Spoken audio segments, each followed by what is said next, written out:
अरे खुदा तेरी क्या है खुदाई, अरे खुदा तेरी क्या है खुदाई, जो हम दोनों की जहां में लाया।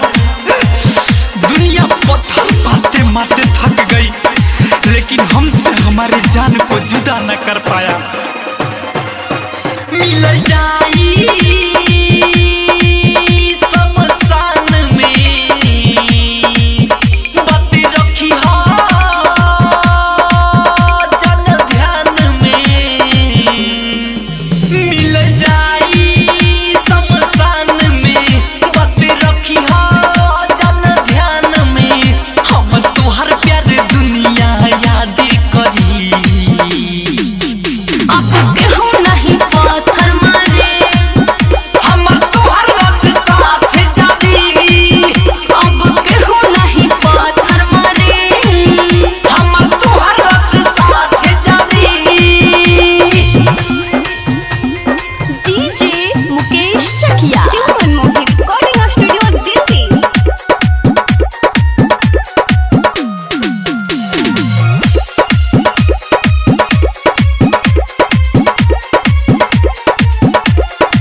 भइल बा दुश्मन जमाना तोहार हमार प्यार के, जुदा न केहू कर पैलस हमरा से हमार यार के।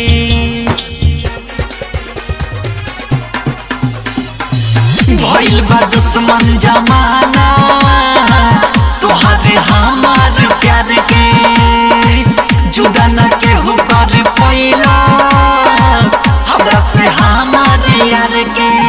हो गई आजाद हो जिंदगी हुई ना बर्बाद हो गई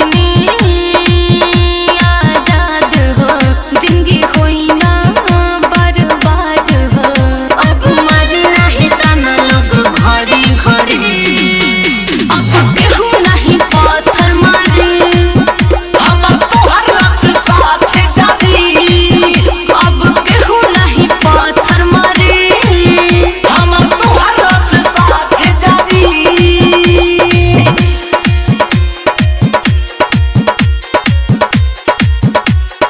डीजे मुकेश चकिया।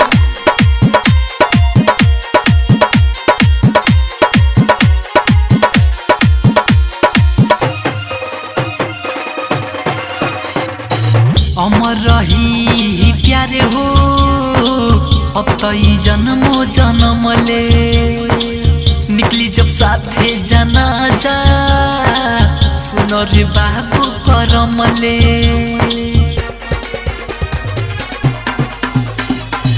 अमर रही